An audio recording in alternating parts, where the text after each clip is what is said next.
Welcome back, everybody. Thank you for watching another video. So tonight I want to give you a couple of great reasons why you need a bore sight and show you how to set this up. Let's get started.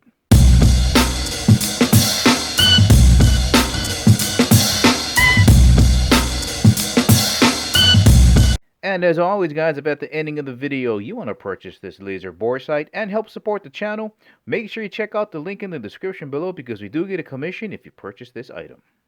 And of course, before getting started, just want to thank the good folks out at Feyachi for sending me this to review. Let's get started. So there's a lot of great advantages to getting a laser bore sight, and it doesn't matter if it's for rifle or pistol, it's going to save you a lot of time, money, and most of all, frustration. And I'm going to tell you guys right now from experience, there is nothing more frustrating than going out to the range and trying to zero a rifle in, and you just can't get one round on paper so you can make your adjustments to your scope. Even at 50 yards, it is so frustrating. You're out there just lobbing rounds down range blindly. You're wasting all that money, especially now with ammo prices being the way that they are for rifle calibers especially. And you're just out there hour after hour wasting all that ammo. This is going to save you all of that time, money, and frustration. Put your bore on paper, first shot, save money, time, and frustration. Here's what you get. This nice little handy carry case. Of course, you get some instructions, 3 sets of batteries, and the bore sight itself. All right, let me walk you around here. The caliber of the firearm is clearly marked on the capsule itself. The emitter is down here. This is a green one, as we're going to see in a while. And basically, you just unscrew this back cap and insert the battery in here. Really solid brass design. All right, there's a look at the threads. That's a thick enough gauge to last you a long time. Nice, solid build. All right, just a couple of things here. The instructions do state that you should unwrap this battery pack plastic here. However, I do find it easier to keep the plastic on to stop the batteries from running all over the place.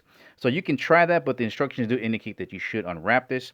And there is no on and off switch here. So if you want to turn off the laser, you got to unscrew the back and take out the battery.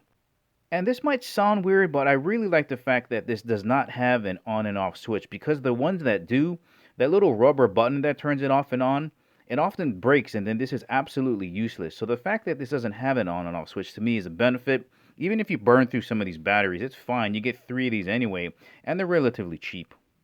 And just another quick benefit of keeping the plastic on the actual batteries itself is it makes sure that all the batteries are pointing in the right direction. Just remember that the words have to be facing outwards before you insert it into the capsule, and then the laser will turn on. Just a couple of safety things before getting started. You want to make sure that whatever caliber you're buying it for matches whatever firearm that you have. Don't use it with anything else. Do not flash this in your eye or anybody else's eye, or flash it to an airplane or anything like that. And just make sure that before you use this, you know how to make your firearm safe. And be sure not to pull the trigger while this is inserted into the chamber. All right, got the battery in. Screw the back on. And this one is the green laser, but there also is a red one available as well. Yeah, let me show you how to line this up with a target. All right, here's a quick example of how you're going to use your bore sight. So let's pretend that this is the barrel of your pistol or your rifle. You're going to point it toward a target, and we can see the bullseye there is red. So we just want to make sure that your muzzle, your barrel, is facing right in the middle of the bullseye. All right, now that we know that your bore, your barrel, is on target, now we're going to flip on your sight. Okay, maybe it's going to be off like this. Now we know that you have to adjust your sight to the left and up. And I would recommend probably doing this at either maybe 25 or 50 yards, just so you can get something on paper. It's really easy to do. Once again, guys, this has been the laser bore sight in 223 by Feyachi. Super easy to use. It's going to save you a lot of time, money, and most of all, frustration. Well, all right, guys, this is the ending of the video. Remember, if you want to purchase this awesome laser bore sight, make sure you check out the link in the description below. Thank you for watching. I'll catch you in the next video.